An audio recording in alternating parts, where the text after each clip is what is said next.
minute. The script here.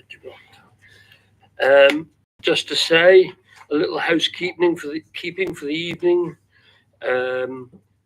All mobile phones be kept silent or turned off during the meeting where possible.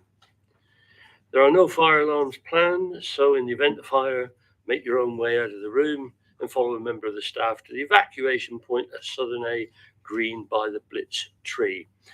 After officers introduce the report, I will invite questions and comments from executive members. Then I will invite opposition members to make any comments they would like the executive to consider in our decision making. Where there are questions, I will ask the portfolio owner, myself, all the officers to be able to answer them if we can, as usual. If answers cannot be provided in the meeting, we will circulate them subsequently. Portfolio holders will then confirm the recommendation from the report and we will move to the vote. Please also note that any items which have already been appropriately considered and debated by other committees, I ask that members not to repeat the same questions which have already been answered to those committees or that are waiting for an answer outside of the committee. Also to remind you that where we are recommending to full council, there will be an opportunity at full council for there to be a full discussion, debate and further questions on those items. We have one item which is a resolved matter, which is number 15, which will be dealt with by the committee in accordance with the Constitution. Right, now, I'm now going to move to apologies. We have no apology from the members of the committee, but I understand that Councillor Moore, who would be in attendance as an opposition leader, is not able to attend. So are you happy that I signed the minutes of the 14th of January? Good. Can I move that from the chair? Can I have a seconder, please? All those in favour? Democracy at work. Thank you. I remind you of your obligations with regard to declarations of interest. There are no part 2 items. There are no questions from the members of public. Now, normally I would say they all run as they do in the morning paper, but that is not the question here. There is going to be a slight change to the order. This is so that some of the officers who are giving us reports, really, we're not going to make you endure the whole meeting. I know you want to stay, but you don't have to. I know you really want to. No offence will be taken when you leave at the appropriate time. So just for the first 3, we will go to, we will deal with the amendment to the procurement and contract procedures, which is item 12 first. Give you a chance to get to it. And that's on pages 149 to 230 if you're on your iPads. And it's item 12. Just give you a moment, everybody, to get there.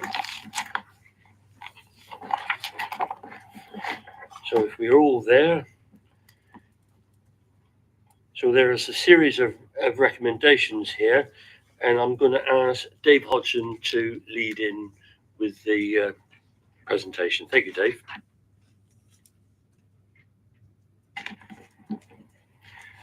Thank you, Leader.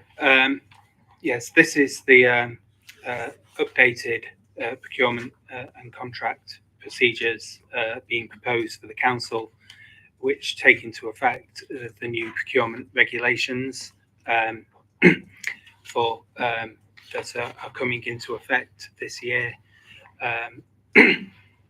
My colleague Linda Chaffee, who's our procurement manager, is here to give you more information and more detailed explanation of the key changes. So I'd like to hand over to her. Thank you. Thank you, Linda. Before you come in, Linda, you have to take it that you're speaking to, well, you're speaking to me in particular as well. We don't really totally understand the procurement and all that sort of stuff. We know we got to do it. So it's what changes and what does it mean to the council and what do we have to do and at what levels financially do decisions need to be taken to, what can be taken under delegated and all that sort of thing. So we know and understand it in a layperson's term, and also for the people who may be watching, who may want to know what this is all about. If you could do that for us. Thank you, Chair. I will do my very best to summarise this. The report is largely procedural because all public authorities will be doing much the same if they haven't done so already, and that is updating their contract and procedure rules so that it sings in line with the new legislation, which comes into effect from the 24th of February, so this year, so very soon indeed. So a lot of the update is just largely changing the terminology. A lot of the principles, which are now called objectives, stay the same. So everything that's changed, it is largely still all about transparency, equal treatment in the way that we select suppliers. So what is changing? There is a much greater emphasis under the new rules that there's even more transparency in how we're spending the taxpayers' money. So there will be many more notices that we have to publish, and the burden of that responsibility will fall largely to the procurement team here rather than officers. The other big change that will affect the wider officer group will be management of contracts, where we are managing contracts that are procured under the new rules that are over £5 million total value over the entire life of the contract. There are additional reporting requirements in terms of contract performance that we will be obliged to make public via the government's new procurement portal. And that is the change for the wider stakeholder group. In terms of day-to-day, there will be new templates.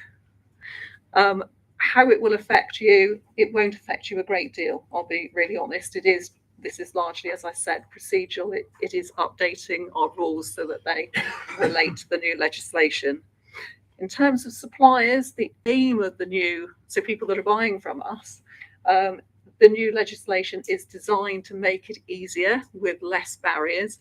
So there are simplified routes to buy from us, but that is the aim of it, and we shall see. We are yet to know whether that will happen. It's supposed to be a much more simplified process under new legislation. So that's what it will mean to the lay person. But actually, day to day, you won't notice a great deal of difference.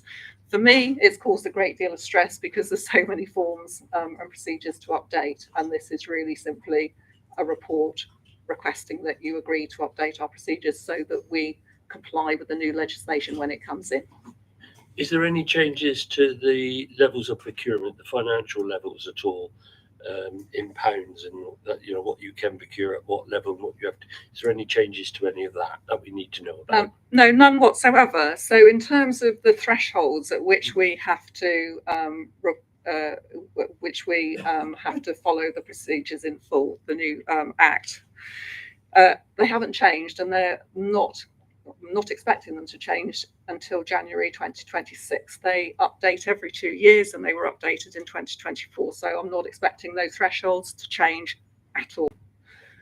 There is a slight change to the authorisation points, and it's just made it a little bit simpler. That's outlined in the change to authorisation points table in the report, but actually nothing fundamental has changed. Thank you very much, Linda. So, members of the executive, any questions or observations, comments? Councillor Wright, and then Councillor Vizard.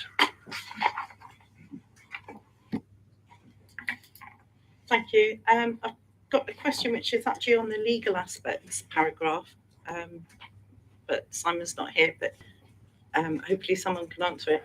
I'm just confused by what that means, that second paragraph about the power to make standing orders. Is that a change to what we've got at the moment? It's not making a lot of sense. Okay, thank you. Councillor Vizard. Thank you very much, and thank you for reporting, Linda. Clearly, it's something we have to do. And a couple of questions, if I may. What is around, you mentioned the additional burden on us as a council.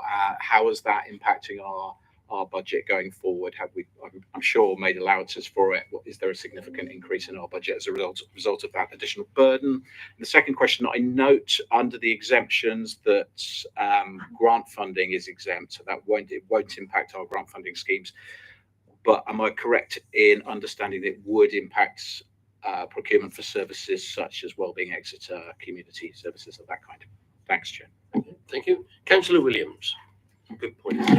Thank you, Chair. Mine's not a question, it's just a comment that procurement regulations, it is very complex, and I'd like to thank the team for providing councillors with a briefing on procurement regulations and social value briefing on the 20th of November, and that there's a recording of that briefing for any councillor that wasn't able to make it. So just wanted to thank you. That's the first time in my period as a councillor, 5 years I think, that we've had that. Perhaps we haven't had one before, so it's very, very useful. Thank you. Thank you. Any other member of the executive? No opposition leaders? Anything? Councillor Mitchell. Thank you, Leader. It's just a point of clarification in regard to paragraph 2.3, which gives authority for minor changes or amendments to be made. Do you believe, or do you think there's a need for any review of the implementation of this legislation by the executive or the council at any period of time, or should it just be left until the next change in legislation? Okay, thank you. Okay, so there's a couple of questions for Linda, and I think maybe one for Dave there about the budget. Do you want to go first on the budget at all, Dave? Impact on the budget at all? If at all, in what way? Sorry, I was going to pick up Councillor Wright's point about making standard. That is just a statement of fact that it's a council function. It has been since 2000. It can't be delegated to the executive. So in terms of if it exceeds our threshold, it has to go to full council, not to the executive. I'm sorry, could you remind me of the budget question? Well, will any of these changes impact adversely or for the budget in any way, shape or form? No. So in terms of the team, we'll have to monitor the impact on the team. It's a relatively small team of Sorry, four. about wellbeing Exeter. Sorry. No, I'm two not separate. aware. No, two separate. Sorry. So in terms of the budget for wellbeing Exeter, No. No. But sorry, I confused it there. Secondly, does it affect our awarding of contracts? Sorry. so in terms of the budget, there'll be no impact. We believe we can manage the additional workload within the existing resources, although that will be kept under review. In terms of the wellbeing Exeter, can I hand that to Linda as the procurement expert? Okay, Linda, there's a couple of questions there about review and wellbeing, or organisations like They Give, not just wellbeing Exeter. Yes, with regard to, thank you, Chair, with regard to the wellbeing Exeter, I don't know if you could elaborate a little bit more as to the concern that you, so sorry, Joe. So we already procure wellbeing Exeter through within line with procurement policies and practice, because it's not a grant, it is a contract for services with multiple providers. So we would just continue that practice periodically. So there's, other than the process changes that Linda's highlighted, but anything that we would do in terms of procuring wellbeing Exeter, if we were to do so again in the future, we'd be in line with that policy and practice. And obviously it doesn't apply to grants because grants are exempt from procurement. Thank you, Joe. Linda, do we have to wait for a review or can we review it? That was in relation to point Councillor Mitchell. 2.3.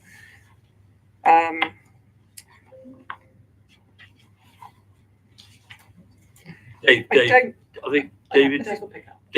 Probably a legal I mean, question. we're happy to provide updated reports on on the implementation and how it's going in terms of numbers of contracts, etc. We already provide this information via the scrutiny members bulletin or it's whatever it's currently called. So absolutely happy to continue to provide statistics so you're aware.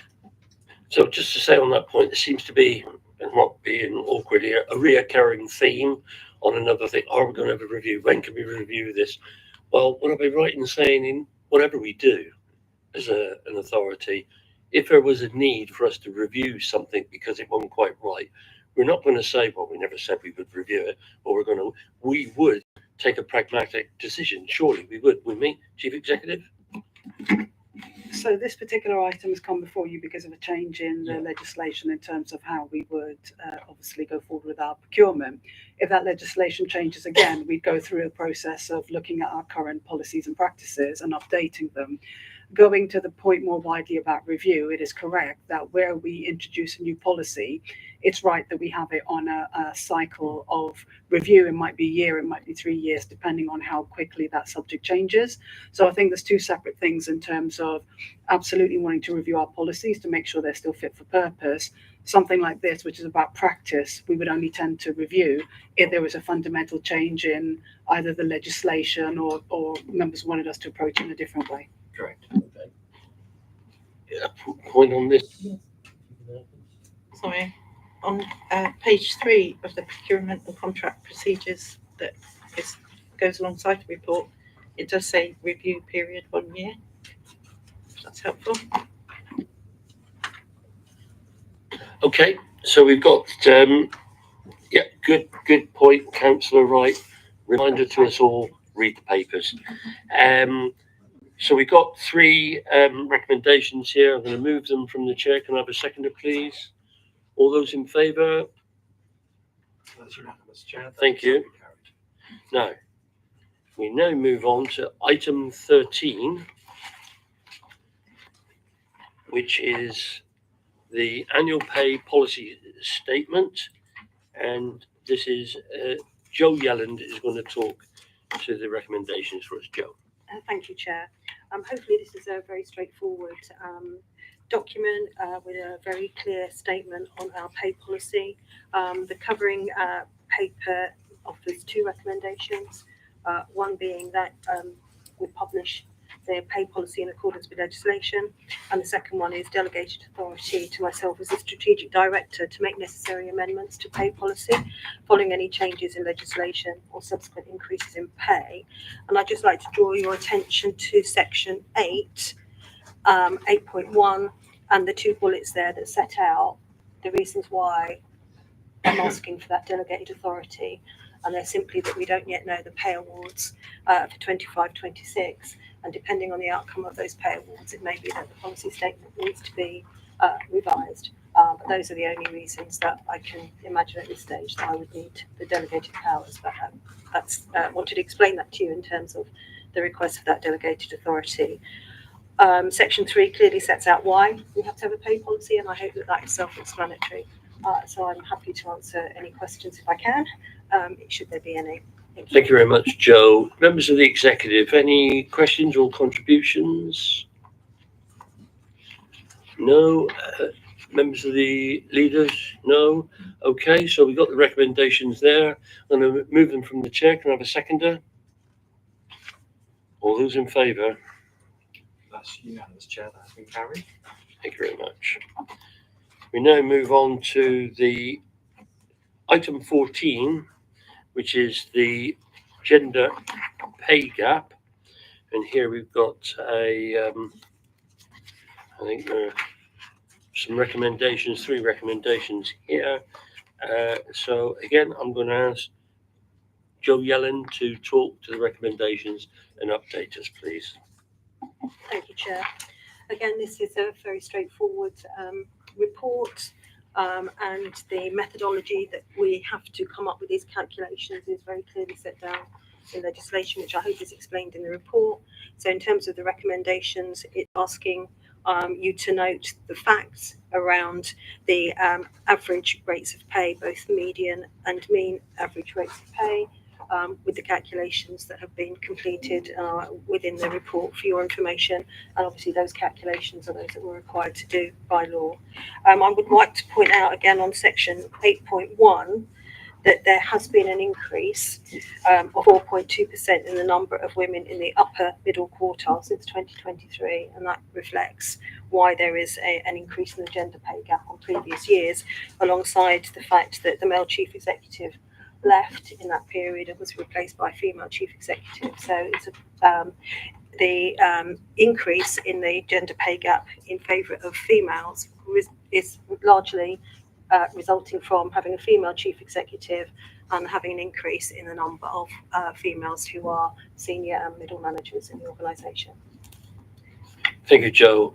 I can assure you that we didn't appoint a female chief executive just to get the numbers right. We appointed the Bindu on the basis that she is an excellent candidate and makes a good chief executive. I want that to be known.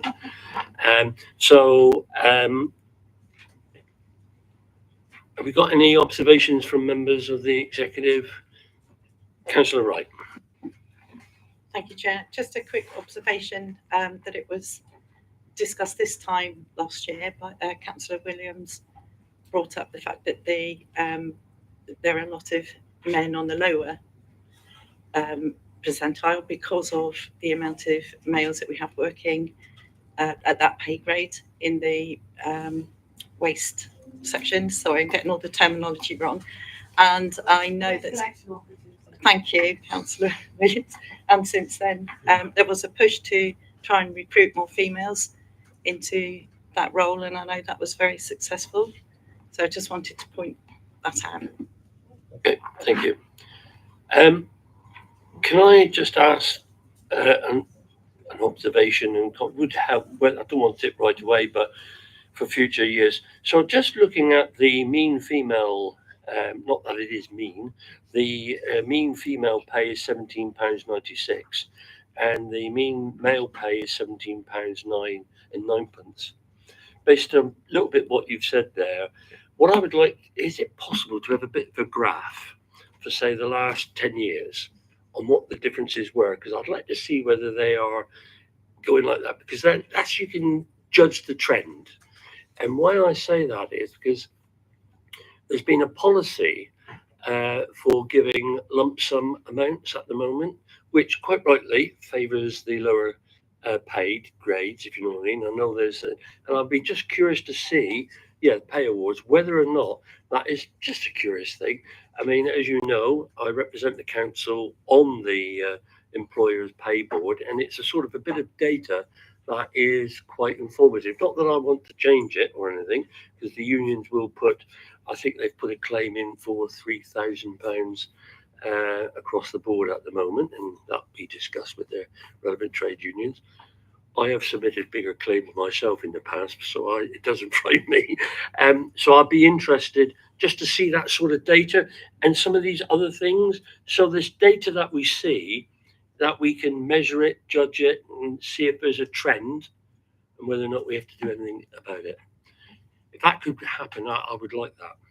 Thank you, Chair. If that could happen, I'd be delighted as well. But I think one of the issues to bear in mind is that the quality of the data that we may have available to us, particularly in relation to a 10-year look back, might be unreliable.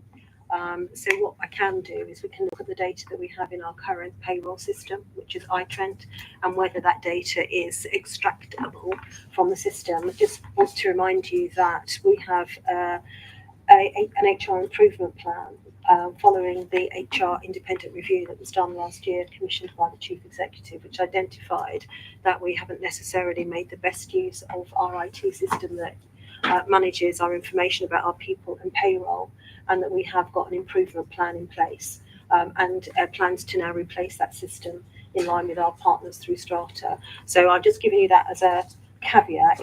I'll definitely interrogate what we have and come back to you with the best information we've got, but it may certainly not go back for 10 years, and I don't know how reliable it will be. What I could also do is I could put a request into South West Councils and see whether there's something that the South West Councils would do on our behalf, in which case they would then ask all of the councils who are partners in South West Council for that information.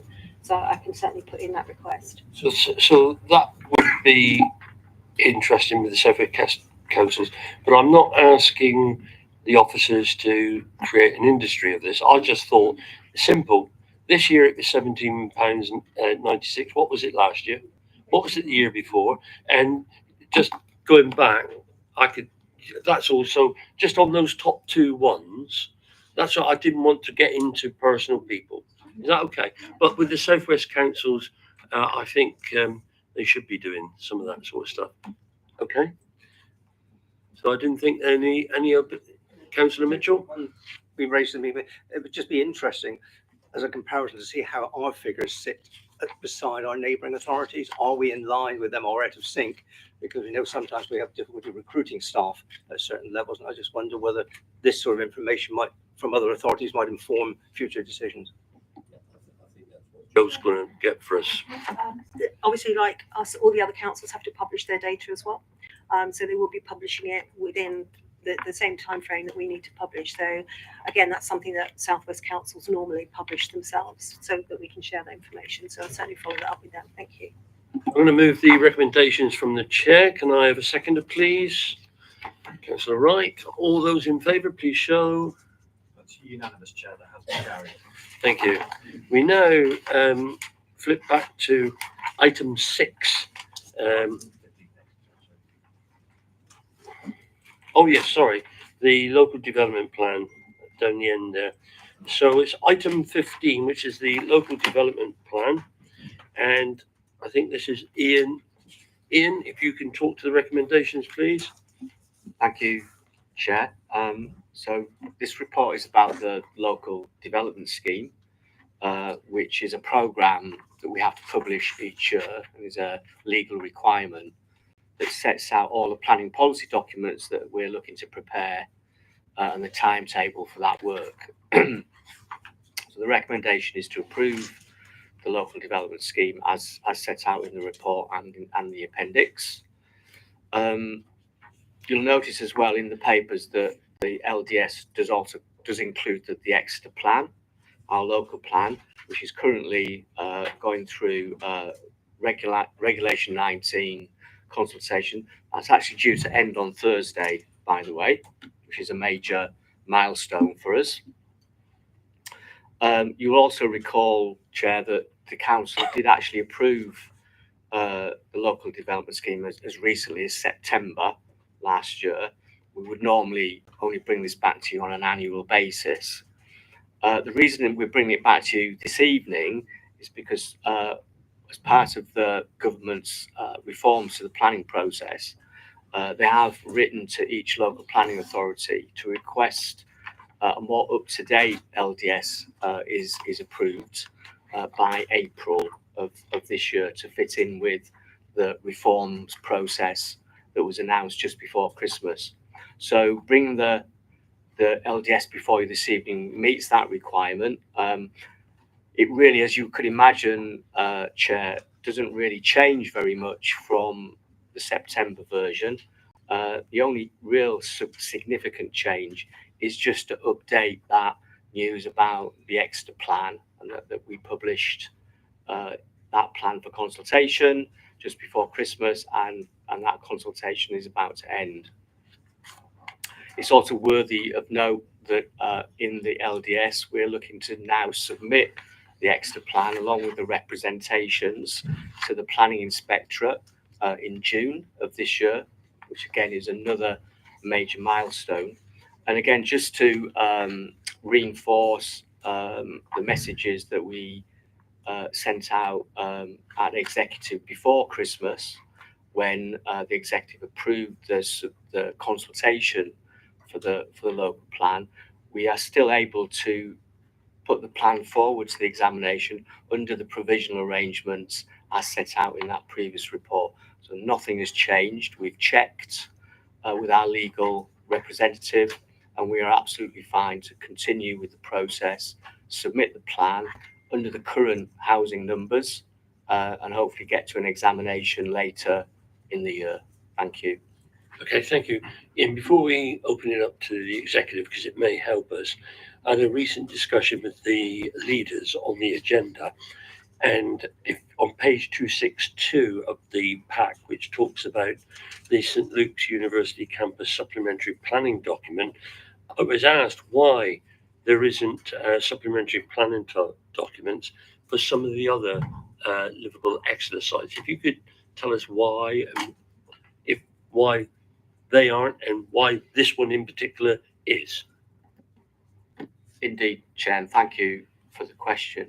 So the most recent supplementary planning document that the council adopted was the Water Lane Design Code, which was adopted last year. That came into force immediately and has been used subsequently in determining a number of planning applications, including last Monday evening's application for the Water Lane South development. The funding for that work was secured through Homes England, and the resourcing of that, whilst through the local plans team, was essentially undertaken by consultants. Without that funding, we wouldn't have either resource or capacity to undertake that work. With the St Luke's campus SPD, that work is also now being undertaken by the university. They are funding the consultancy work, employing their own consultants. Our officer team has been sat alongside the university's team throughout that process, and will continue to work with them closely. When it reaches the stage of the formal public consultation on a draft, officers within the local plan team will effectively take over the consultation so we can secure it through our own processes, leading towards adoption. But it's just to emphasise the point that the resourcing and the capacity for that work is being secured externally. If I might say that there is scope for further work of this nature. A number of livable Exeter sites, for example, would benefit from more detailed guidance. It is a question of resources and capacity and priority. The priority is to take the local plan, the Exeter plan, through to examination and a successful series of examination hearings leading to adoption. That work will take up the vast majority of the team's capacity, I would say, for the next 18 months at least. So I would say that unless we find other sources of funding, it's unlikely that we'll be bringing any further SPDs to you for your consideration in that timescale. Thank you. Members of the executive. Any comments? Councillor Vizard. Thank you very much, Chair. And thank you, Ian. And just with that final point in mind, 18 months of pretty hard graft for your team. I note that the St Luke's SPD is going to require quite a bit of effort. How is that going to work out if they're full on the local plan? How's that balance going to come? And I think there has already been some consultation ahead of the SPD work. Is that going to be incorporated into the work to come on St Luke's? Okay, thank you, Councillor Vizard. Anybody else? No? Opposition leaders? Councillor Mitchell. Thank you. Just following on from Councillor Vizard's point about the St Luke's one. You talked about external funding. Clearly, this presumably will be the university funding it. I'm just concerned about ownership of the actual SPD. I'm worried that when you've got somebody who owns a site, wants to do something with it, and they're paying all the cost of the SPD, how much oversight we have got and control over the end document. Just want reassurance for the community. Okay. Can you answer those couple of points, please, Ian? So I'll take the last question first, if I may. So in terms of ownership and oversight, when that St Luke's campus SPD is brought to executive, it will be in draft form, and we will be seeking executive approval as to consult under the council's consultation charter. So throughout the process of preparing that document, officers will be giving oversight to the process and the technical evidence and documents that sit behind that and underpin that. And it will be the role of the team to verify all of that work and ensure that it does comply with our own policies and procedures. Now, that in light of that that expectation, there is a draft policy in the current version of the Exeter plan. Now, perhaps not that interesting actually, unless you're a planner. It is an interesting thing that a local authority cannot adopt a supplementary planning document until there is an up-to-date planning policy in an adopted local plan, which effectively provides the hook for the SPD. So we wouldn't be able to adopt the SPD until we've actually adopted the local plan. So to answer Councillor Vizard's question, we will bring forward the local plan first and then look to bring forward the SPD following that. So there will be capacity at that point to do that work. Okay, thank you, Ian. We've got a couple of one recommendation there, which I'm going to move from the chair, Councillor Williams. Sorry, I suddenly realised that with I'm thinking back of the SPDs for Water Lane and how we were involving the local community in groups and contributing to the developing of the document. And I just wondered how it's going to work in a situation where this is being run primarily by another organisation, not us. And so is there a potential for a conflict of interest there, that if there's expectation that there is consultation in developing the SPD, then it's just understanding a little bit more about how it works. Okay, are we going around the table again? Did you want to come in on something, Councillor Wright? No, I'm okay, thank you. I'm Good, just interested to hear If you the can answers to that put a bit question. more meat on so people's got some understanding that it's our planning document, it's our supplementary plan, not the universities. You need to assure us that we're not being dictated to by somebody else. I put it in a very blunt way. It's a really, really helpful question. I'm sorry I didn't make that clearer earlier. So the engagement that the university is doing is informal, and it's with the local community. They're managing that process, and they will use that to inform the what effectively will be a master plan for the campus. What will then happen is that the master plan we will receive that document along with all the supporting documentation and evidence, and we will look at that closely. The officer team will look at that closely, making sure that it's relevant, it's accurate, etc. What will then happen, again, post local plan adoption, we'll enter into a formal process of public consultation with the wider community, which we will control and manage through our consultation charter. And then subject to that, subject to executive and ultimately council's consideration, we'd look to adopt the St. Luke's campus as a formal Exeter City Council planning policy document. Sitting behind that document will be a master plan that will be the university's produced document. We will convert that as SPD effectively and effectively adopt it as part of the council's formal planning policy suite. Okay, thank you, Ian. So I'll move the recommendation. Can I have a seconder, please? Councillor Wright. All those in favour, please show. That's unanimous, Chair. That has been carried. Thank you. We now go back to item 6 of the agenda, which is the General Fund and HRA Estimates of Capital Programme for 25-26.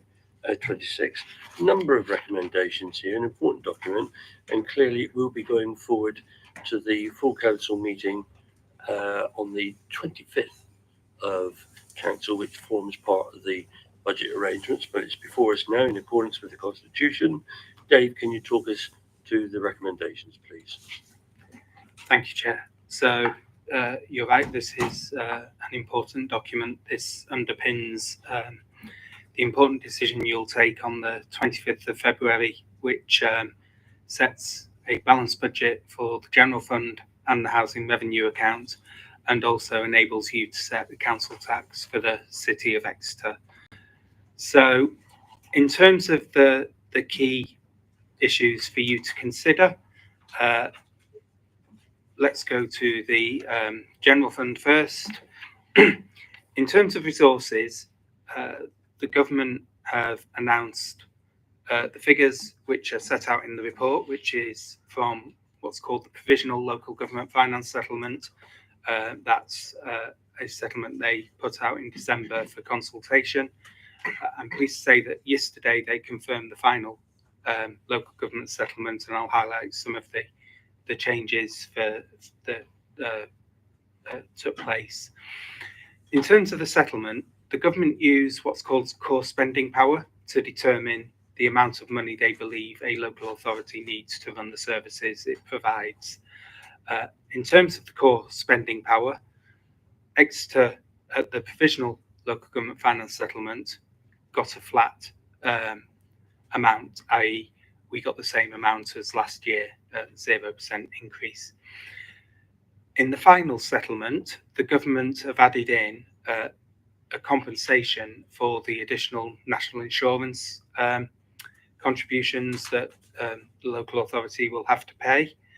And I'm pleased to say they have listened to some of the concerns and they have slightly amended the methodology that they've used to distribute that. And that means that our expectation of receiving an extra 138,000 has actually come out as an extra 183,000. So I got my figures round the wrong way. No. So in terms of that, the reason for the change is that they've accepted the fact that some local authorities run housing revenue accounts, and therefore they have included a small amount of the housing revenue account costs into the formula that they use. So £183,000, that wasn't included in the original core spending powers. So we've actually got an increase of £183,000 compared to last year's core spending power. I would, however, highlight that the national insurance contributions have generated an increase in costs of £669,000 for the general fund and £91,000 for the housing revenue account. So significantly below that, and obviously no inflationary increase in our other grants. And the other point I'd like to make, the core spending power assumption made by government is that includes an increase to the maximum level allowed under the referendum limits in terms of council tax increase.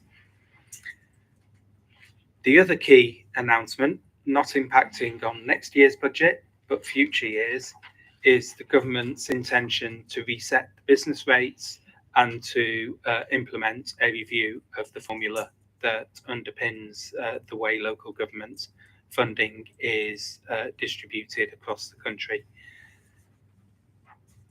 For us, that's a really significant issue. We're significantly above the business rate baseline, some £3 to £4 million above that, and that's money that we can use to support services. It's not included in core spending power. It's over and above, and it's as a result of our improved position on business rates compared to when the baseline was set back in 2010. The council tax referendum limits have been confirmed. You may have seen in the press that 6 local authorities around the country are being allowed to set council taxes in excess of the council tax referendum limits. Exeter is not one of them. So we are able to implement the higher of a council tax increase of less than 3% or £5. For Exeter, an increase of 2.99% equates to about 71 pence more, so about £5.71 compared to £5, which is the other limit. I want to make it clear that the budget has assumed that increase, but of course it is entirely up to councillors on the 25th of February to determine the council tax they wish to set. Other key issues to highlight for the general fund, we've undertaken a consultation this year. That consultation has ended, and we have very recently received the results of that. The results are with councillors for consideration, and I can confirm have been published on the website today. So all councillors, the general public, can see the results of that consultation. And that consultation will be important for you to consider when determining how you wish to balance the budget. So as a reminder, we started the year with a projected shortfall of £3.5 million. That stayed steady throughout the year. So we've consistently been looking for £3.5 million to balance the budget. A couple of things have occurred which I've assumed that you will accept. The business rate pool, which is run across the whole of Devon, has been confirmed as being able to run again next year. Lucrative to this council, very lucrative for the county as a whole. Retains £10 million in the area that would otherwise go back to central government, and for ourselves around £900,000 benefit to us. So made the assumption that you will want to continue in that pool, and some other small changes, but it still requires 2.4 million of either increased income or further budget reductions in order to balance, and therefore you have the consultation to consider when coming up with your proposals. I'm confident to say that with the delivery of £2.4 million, we will be able to deliver a balanced budget with our minimum reserve level set above, with our general fund reserves staying above the minimum reserve level set. And I would highlight in the recommendations, I'm proposing a small increase in the general fund minimum level of working balance from 3.020 million up to 3.1 million pounds. In respect of the housing revenue account, again, it's a challenging situation. You will know from the budget monitoring reports throughout the year that we've had challenges with particularly the repairs and maintenance budget because of the new way that we approach repairs and maintenance, which will have a good long-term effect in that we're picking up more issues at a single visit to a property rather than going out more often each time anything is reported. But in the short term, it does mean that the cost of repairs and maintenance has gone up. We have reflected that in the new budget, but it does have a knock-on effect on the capital programme that you can afford over the life of the medium-term financial plan. But again, we're still able to recommend a budget and a medium-term financial plan that keeps you over and above the HRA minimum working balance, which I'm pleased to say I'm recommending stays the same as last year at £3.525 million. In terms of the general fund capital programme, there is only one additional new request for funding, and that's funding over a 3-year period to replace your vehicles under the lease agreement that we have. I'm happy to take any questions. So Dave, before I open it up, just want for us to understand what you told us about the national insurance contributions. So the report on page 18 tells us that we have to spend from April £669,000, and we were at that time only being compensated to the tune of 138. Okay. So that difference of over £500,000, where was that being covered by? Was it covered by reserve, or was it already in your calculations going forward? You can just answer that one question, and then there will be a further quick question after that one. Where is that? Have we got to find that? That's what I'm saying. Go on, Dave. So absolutely, we had to find that.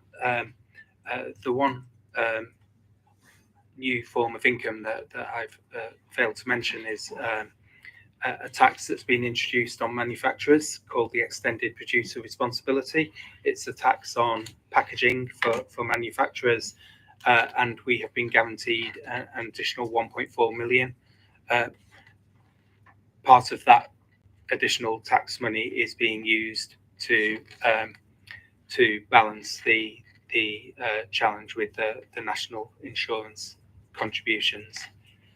Okay, because I'm glad you've explained that's where it's going to be held, and then obviously in the following year we'll have a better understanding of what our income is and that impact of the national insurance. Because what I would have said otherwise is that £45,000 extra that you've had, does that mean the 3.5 was reduced by 45,000, or have we got 45,000 that we can all run off and spend? But I don't think that is a question now, because you've just explained to us. It just means that you won't be soaking up as much as that other tax that we're going to get for the bottles and all that sort of stuff. So I think you've explained that. I wanted to know how that was being dealt with. I think I've worked it out for myself there out loud. Thank you for David. Okay, members of the executive, any points? Councillor Wright. Thank you. 2 questions for clarification, please, David, that's all right. So in point 2.1.6 and 2.1.5, it's talking about waiting to hear about the how Devon and Cornwall Police and the Fire Service are setting their council tax. That was the preset meeting for Devon and Cornwall Police took place on Friday, and that there was a figure that was agreed by the panel there. So I can see that officially they don't need to tell you until 25th of February, which I think is the day of the council meeting. But I just wondered, so my question 1 is, how are you expecting that to advise the decision that we make? It might be an obvious question, but I'd like some clarification on that. And the second point is about business rates. And I'm sorry if I've misunderstood what you've just said, because in the report it says the business rate reset is going to happen for 25-26. But Angela Rayner's speech yesterday said that's not going to happen until 26-27. Okay, just wait to the end there. Dave, any other members of the executive want to ask something? Okay, if we can take. I'm just assuming with regard to the police that there's no impact on us what they charge. We don't get any of it. It don't cost us. We just collect it. But Dave, if you could answer those 2 points, and particularly about the 26, 27, and 25, 26, please. That's important. So it's a really good point about the police. So the police absolutely did meet last week and have set their council tax. Unfortunately, panel. Unfortunately, the timing of our publishing of these means I write this before the police met and it's published. But you're absolutely right. The police have announced an increase of £13.70 in their precept. It's important to you because you set the council tax for the whole of the city, not just you set your element, but you also set the council tax for the whole of the city. So towards the end of the report, you will see a table with a lot of X's in it at the moment, and those will be updated for the resolution to council so that you're able to set the council tax for the city as a whole, which includes the police precept. So it's very important what the police have done. They've absolutely sent me the notification of their bans, and that will be included in the final resolution to you. In terms of business rates, the reset is going to happen. The process, the consultation, the process will happen during 25-26, but not impact on the 25-26 budget. It will come in from 2026-27. So no in-year impact. It will absolutely start from the next financial year, which is 2026-27. Before I go to the list, can somebody remind me just exactly how much per year the police have decided to put theirs up by? £13.70. £13.70, as opposed to ours measly £5.39. Just imagine what we could do with that. So, okay, that's interesting. Councillor Mitchell. Thank you, Leader. David, I just wanted to provide some more clarification on paragraph 841, where you're making your key assumptions about inflation for next year. And you said we set aside 0.66 million pounds. My concern is that a lot of those numbers are extremely on the low side, some at zero. And I just wonder, in an inflationary period, I'm assuming that if these figures are not accurate and are out, we have to go back to our general fund reserves to cover it for the 12 months. Is there any reason why you don't give a range on this instead of just fixing a figure, so that the council as such can then pick a position they believe, rather than fixing it this, which seems very much on the conservative side with a very small c, some of these numbers? Okay, it's just how we do the budgets. If you can explain, David. Thank you. Yeah, this is another good question, fair question. In consistently reviewing our budget, we certainly can look at scenario planning as a range, if that would help councillors. We try to make the best estimate of those inflationary figures that will have the biggest impact, that are the biggest risk to you. So we absolutely would never try to get away with a conservative pay award or insurance or utility costs. There are some budget lines that Section 151 officers try to get greater efficiency from services by using a low or zero inflation. So a classic area is something like stationery, where rather than consistently increase the budget, it's managed to keep it down. So you're trying to get services to get more for their money. But absolutely, this is your budget, and we are happy to do whatever. The flip side is you risk over cutting. So there's no extra money for this. So the more you increase inflation by, the more you have to reduce other areas. So it's trying to get a balance to ensure that you don't under provide significantly, but you don't overcut either, because it's far more difficult to reinstate something that you've cut than it is to address something in a more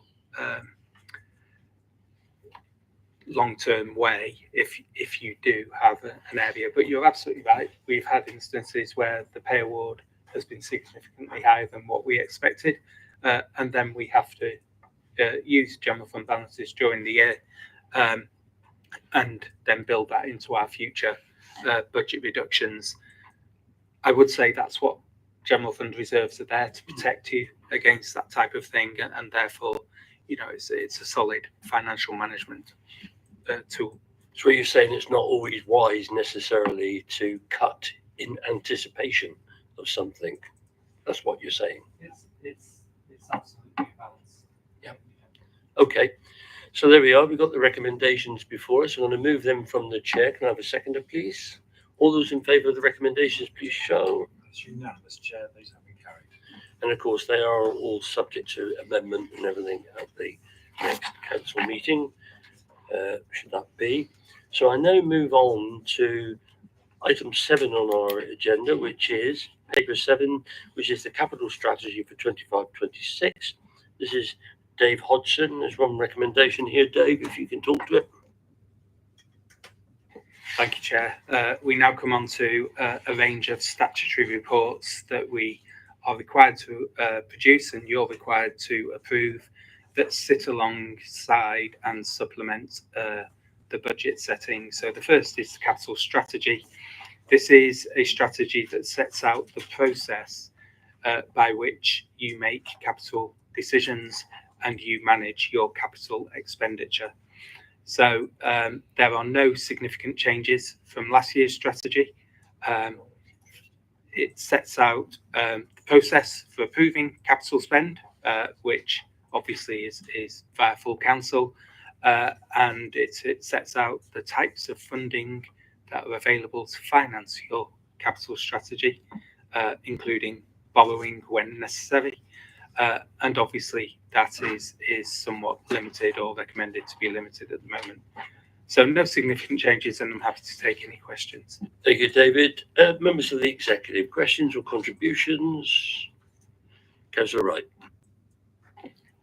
Sorry, just a quick one about page 65, 2.1 in purpose and aims. It refers to the current corporate plan, but we are in the process of reviewing that corporate plan. So I'm just presuming that that would just be amended if need be when those priorities perhaps change if they don't stay the same, but it shouldn't, presumably it shouldn't actually make a difference to the capital strategy itself. Is there anybody else want to make a comment? Any opposition members? No. Dave, can you point to the... So you're absolutely right. That's the challenge with having a statutory report that it comes out at a particular time in the year. Time doesn't stand still, and things can be updated. What I would say is it will absolutely be reflected in the capital strategy. I think it will depend on the significance of the change in the corporate plan as to whether that requires the capital strategy to come back. But like any of our strategies, if there's significant change that impacts on that strategy, it will come back to council for consideration. Okay, thank you, David. Right, I'm going to move the recommendation from the chair. Can I have a seconder, please? All those in favour of the recommendation, please show. Thank you. We now move to item 8 of our agenda, the Prudential Code for Capital Finance in Local Authorities. 2 recommendations here. Dave, if you can speak to them, please. Thank you, Chair. So this is the second of the statutory reports. This is the Prudential Code for Capital Finance, but it also includes our annual statement of minimum revenue provision. So if I just quickly talk about the minimum revenue provision, this is you adopting the policy that we use to calculate the minimum revenue provision, and for any members of the public, that is the statutory amount that we have to set aside to repay debt. So it replaces depreciation, which is a normal charge in company accounts, with a statutory amount based on the amount of debt we have. There's no changes proposed to the way that we calculate the minimum revenue provision. We'll still tend to try to match it to depreciation as best we can.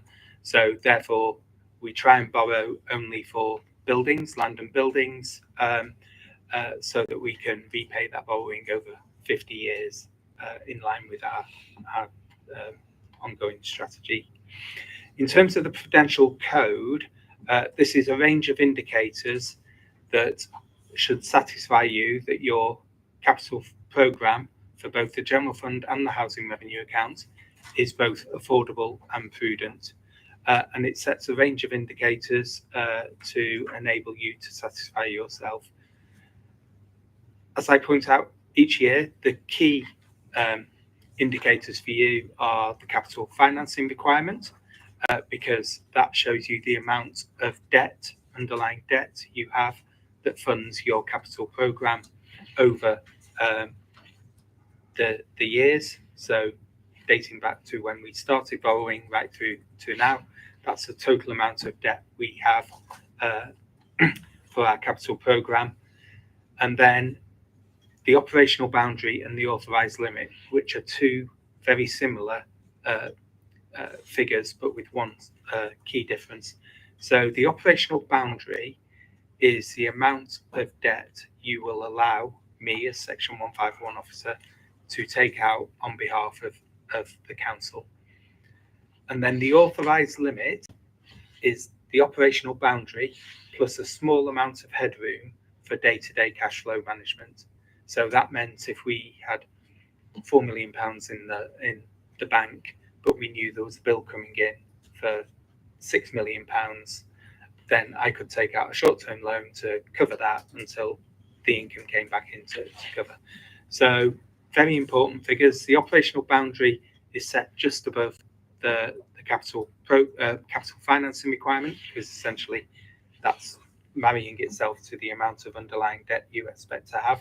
Small amount of wiggle room to enable capital projects in year that are identified to be approved without having to come back with a new set, and then the authorised limit, which is the overall amount, absolute, cannot go above without breaching the regulations. And again, happy to take any questions. Thank you, Dave. That does help actually understand it a bit more. And members of the executive committee, any questions?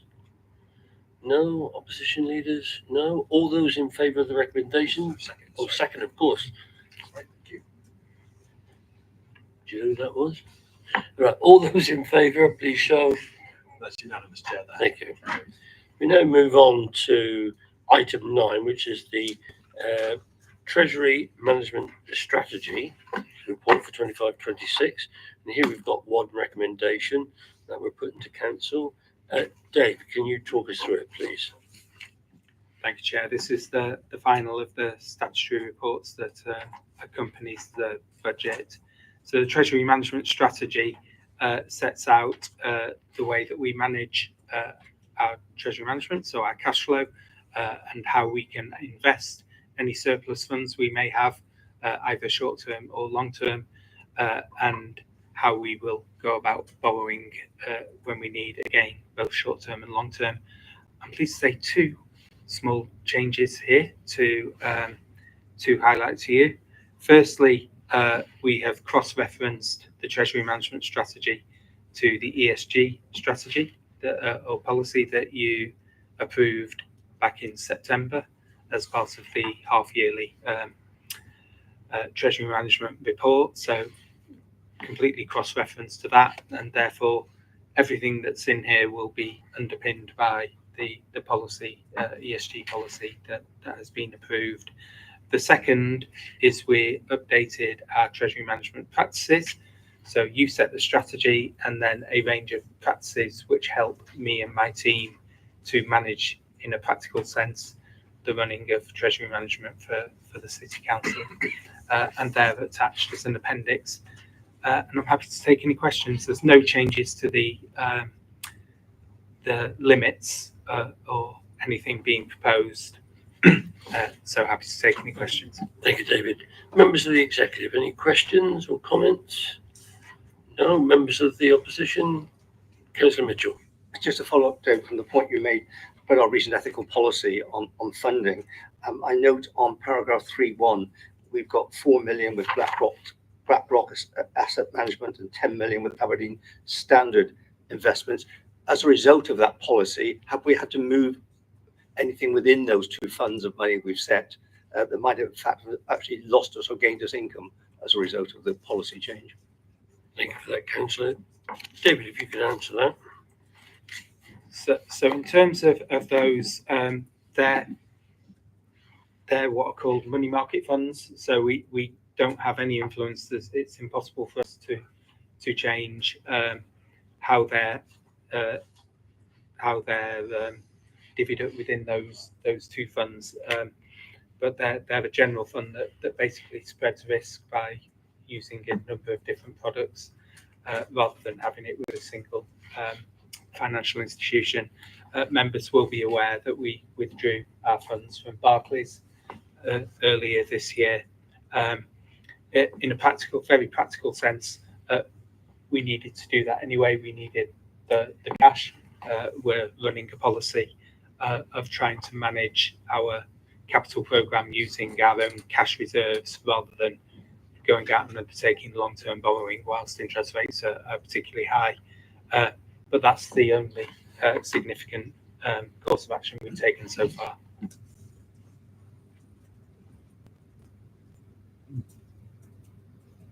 Okay. So there's the recommendations. I'll move them from the chair. Can I have a seconder, please? All those in favour? Councillor White. Unanimous, Chair. That has been carried. Thank you very much. We now move on to item 10, which is the Local Council Tax Support Scheme. And there's a recommendation here. David, can you talk us through it, please? Thank you. And I'll introduce Chris Buckman, who's our expert in this field and the next one. So Chris will give you a better summary of both reports.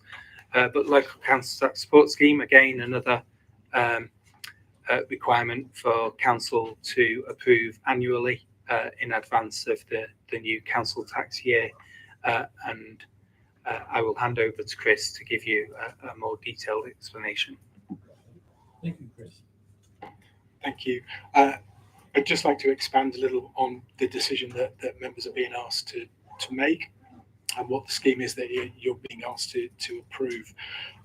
Council tax support is it's a support scheme for helping low-income households afford their council tax bills, and each year members are asked to agree the scheme for working age customers by way of a local council tax support scheme.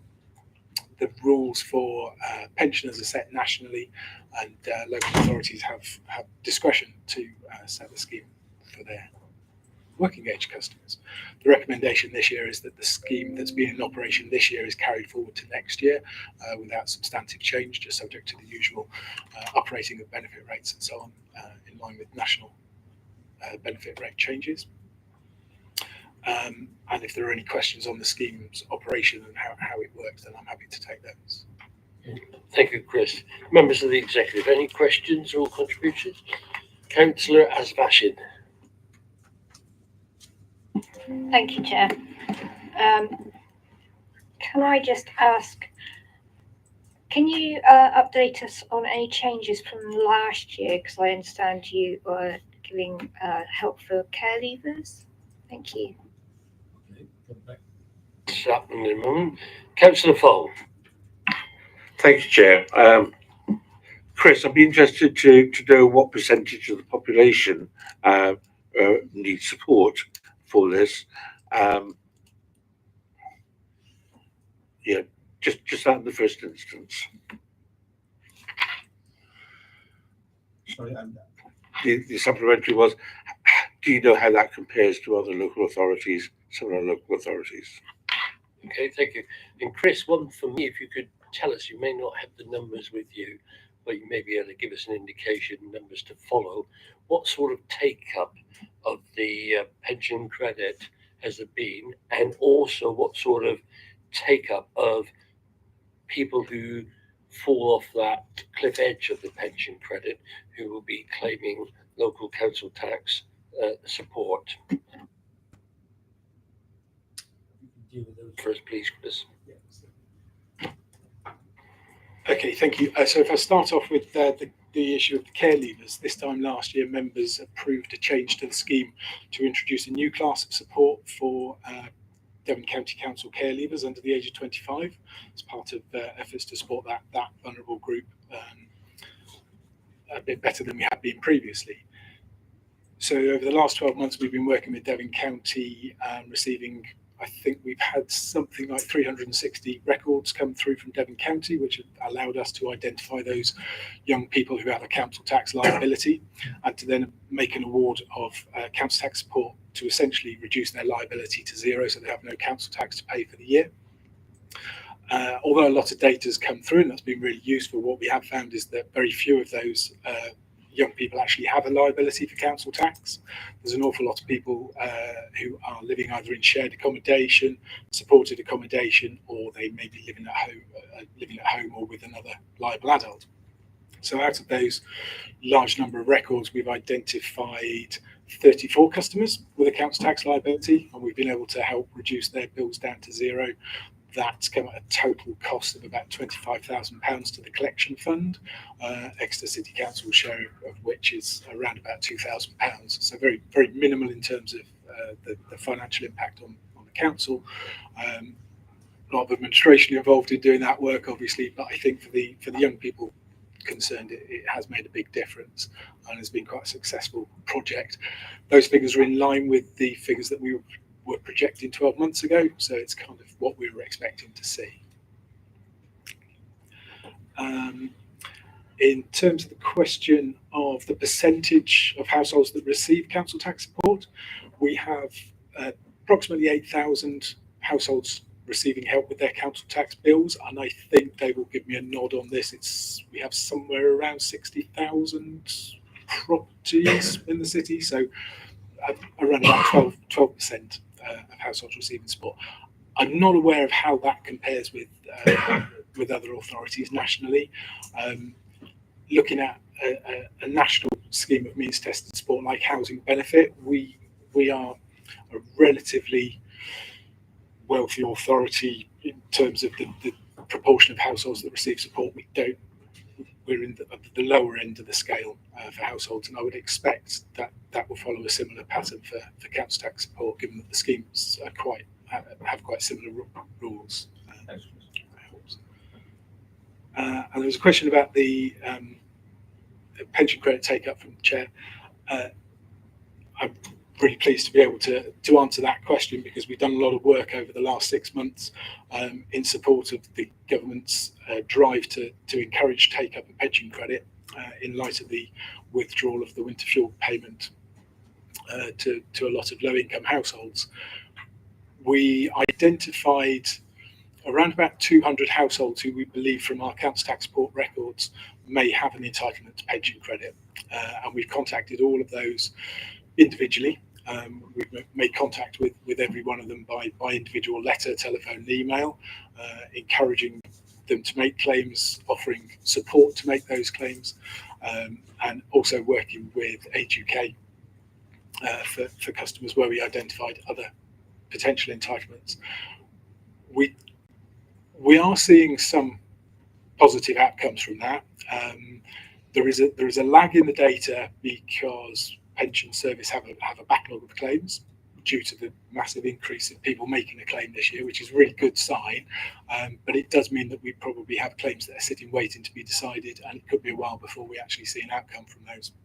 But we'll keep looking at the data, and we'll keep working with those customers where we're not seeing a pension credit entitlement show up in their records. As to the customers where we know they were low income because they're in receipt of council tax support, but actually their income was too high to receive pension credit, there were about 700 of those customers, and everybody in that group received a payment of £200 from the Household Support Fund 6 back in November. And we've had really good response to that. We've had a lot of engagement from those customers. The payment was made with an offer of further support if they needed it, so we've seen really good response to that, and very high levels of redemption of the voucher that was sent. And we've also recently followed up with all of those 900 customers to re-emphasise the importance of making the claim for pension credit, and we'll keep pushing at that through next year as well.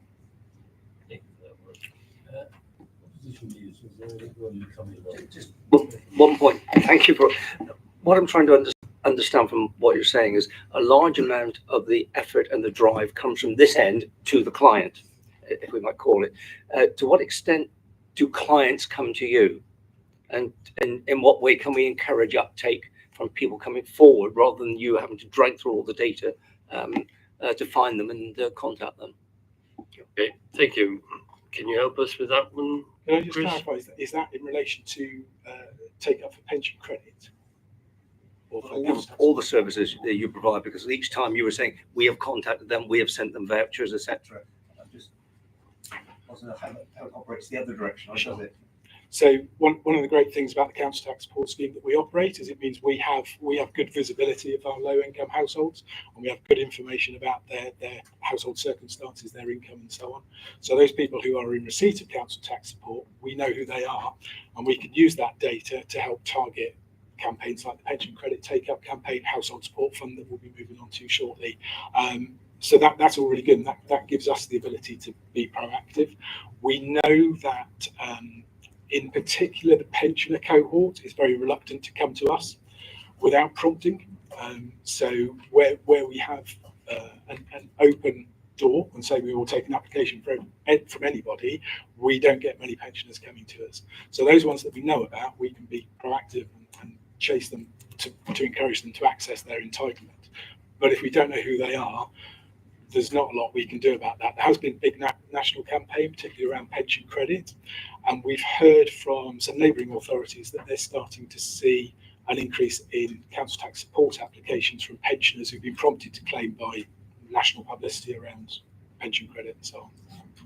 Thank you for that, Chris. And I want to say thank you and the team for what you do there, by the way, because I can vouch for the fact I sent you a case and I had a positive response back where you are helping somebody in that cohort of you, as you described, not so much lacking confidence, don't really do you know what I mean, and use support. And it's nice to know that we aren't just saying come to us, but we are going out there helping. And then when we come, so that's very good. So got the recommendation there. I'm going to move it from the chair.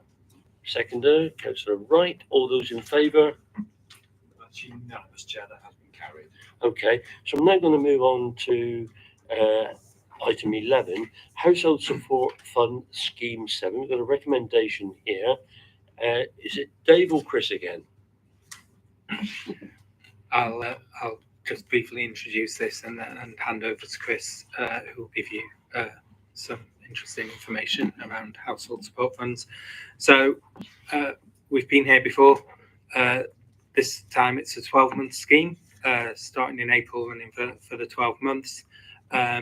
We are again in the same position where we have no guidance from DWP.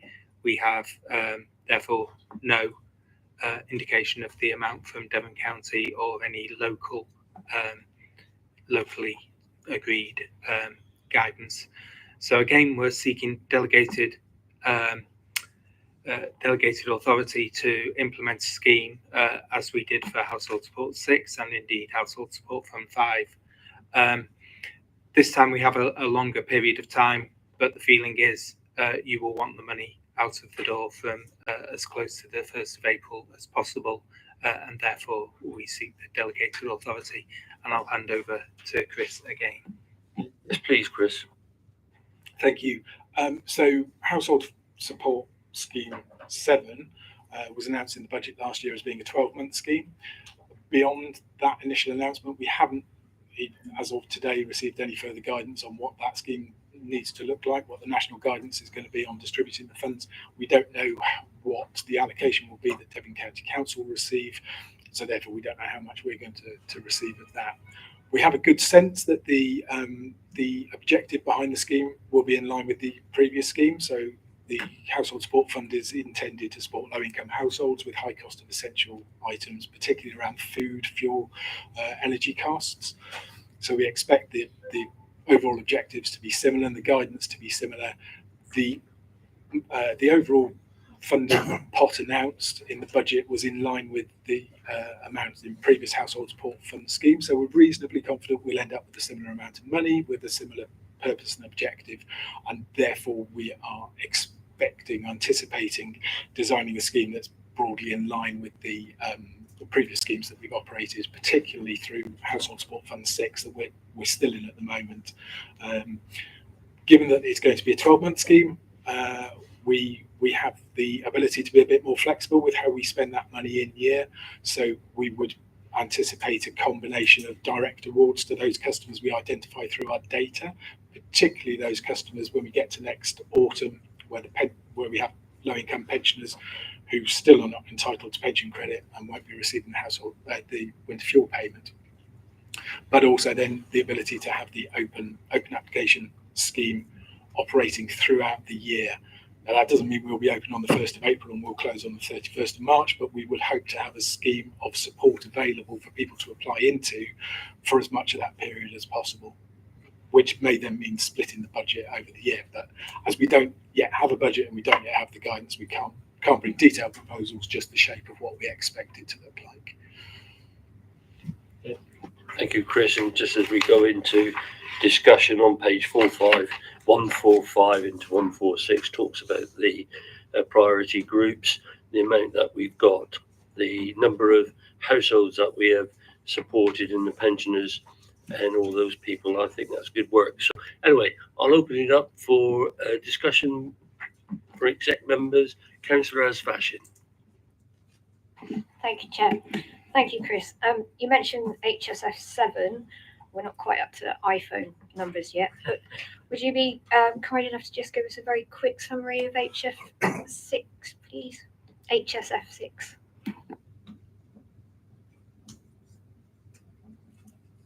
can come back to that in a minute. Chris, I've got Councillor Vizard, and then Councillor Williams. Thank you, Chair. Yeah, I mean, you may cover this in the answer to my colleague's question, but I note that in 8.10, within 3 weeks of Scheme 6 opening, over 1,000 requests for support were received, and then it talks about a total of 3,000 available for grant payments through the application, with projection of an allowance for 1,700 low-income households through the end of March.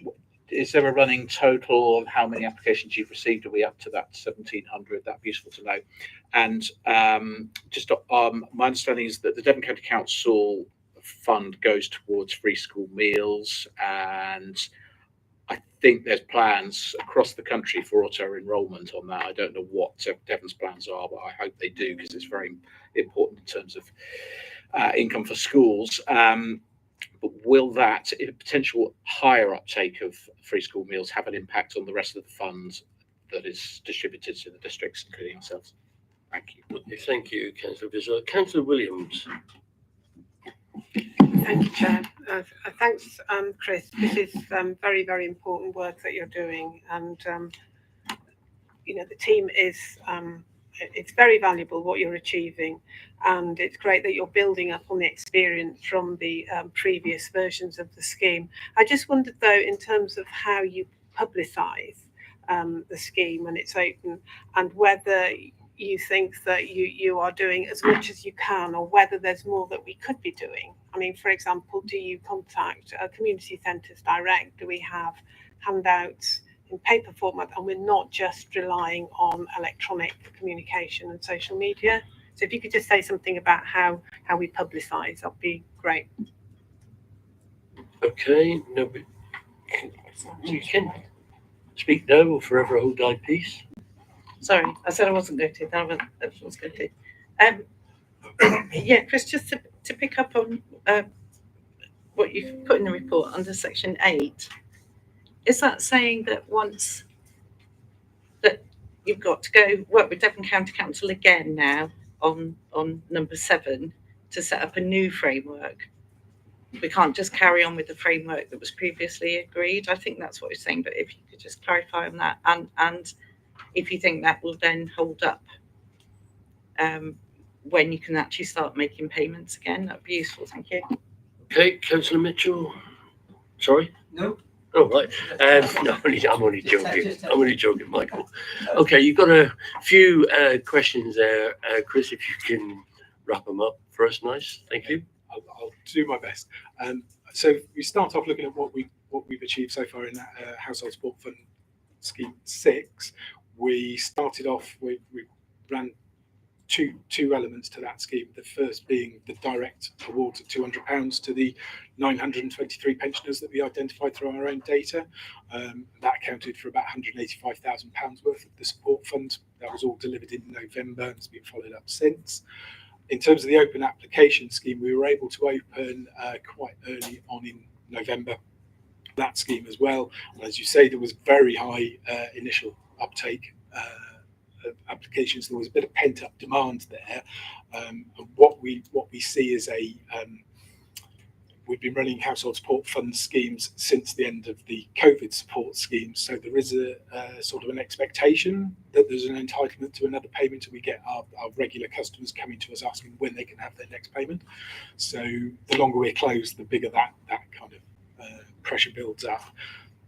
Having cleared that initial excitement, we have, as of today, and with the addition of some additional funding from Devon County, we are now up to 1,650 awards. So that having been done since November to date, a total of £220,000 paid out on those claims. We still have £50,000 remaining, and that should be sufficient to see us through to the end of Household Support Fund 6 scheme period at the end of March. So that's really good. And in terms of how we publicise that and where do we get the claims from this, we're really lucky that we've got two very very now experienced but really positive team members within the welfare service who are very good at using our data to proactively contact customers. So in terms of general publicity, we haven't ever got to a point where we've kind of run out of claims. So we know where we've got the low income households, be it pensioners, be it care leavers, other priority groups. We have their data, and through when the natural flow of claims slows down, we have that data to kind of fall back on to target the publicity. We haven't over the last couple of schemes done any kind of widespread general publicity on the scheme in terms of social media or so on. We work with, we publicise through our network of voluntary sector organisations that we work with, CAB and Age UK and so on. So we're working in partnership with them, ECO, the Exeter Community Energy organisation provides some excellent support to real tough, hard to help cases that need some additional support. So they will refer into our scheme as well, and Exeter Food Bank and so on, and the other agencies that we work with. So we're kind of working out through there, but we don't see a huge amount of value in publicising the scheme to the city as a whole, because we know who our low income households are and we can actually get a better result by contacting them directly. With the schools contact you, because they're usually very, very well placed to pick up on struggling families. Yeah, that's an interesting point. That we do see school gate word of mouth really important, and you can see it in the pattern of claims that come in, and you will suddenly get a rush of claims from a particular geographical area in the city, and they all have children of the same age. So that network is really strong and really positive. And for those of our members of our staff who are kind of involved in social media groups across the city, they see the messages, they see the communication in there around the school gate. So very good. Okay, thank you, Chris. So we've got the recommendations there. I'm going to put that to the vote. Can I have a seconder, please? I'm sorry, I had to. I hadn't addressed Councillor Wright's question there, if that's okay. Sorry. Okay, sorry. In terms of working with Devon County Council on agreeing the terms of a new scheme, the government guidance has always been very clear that each household support fund is a separate scheme. So funding has to be spent and committed in that period. You can't roll over into the next period. It needs a new policy. Although the guidance hasn't changed substantively, the steer is that it has to be treated distinct as a new scheme. Devon County have never slowed us up in actually getting the scheme delivered. They will agree the framework with the district councils quite quickly, and as soon as they get sign off internally. There is an issue around a potential issue around the allocation as a result of free school meals. Devon County Council top slice the allocation they receive to make sure they have enough money to fund that, and obviously if the numbers on free school meals go up, then our allocation will go down. In Household Support Fund 6, our allocation went up because they changed the way they calculated the free school meals. So they took less out of HSF 6 for free school meals and gave more to the districts. So it may be that next time the allocation is slightly different and we receive slightly less, but it should be within bounds of what we're expecting. Chris. Right, I'll move to the vote. Seconder, please. Councillor Wright. All those in favour of the recommendation, please show. That's unanimous, Chair. That has been carried. Thank you very much. Good meeting. Next meeting, 4th of March. See you. We've got 2 council meetings coming up for obvious reasons. See you all then. Thank you. Chris, thank you. That was very informative. And yeah.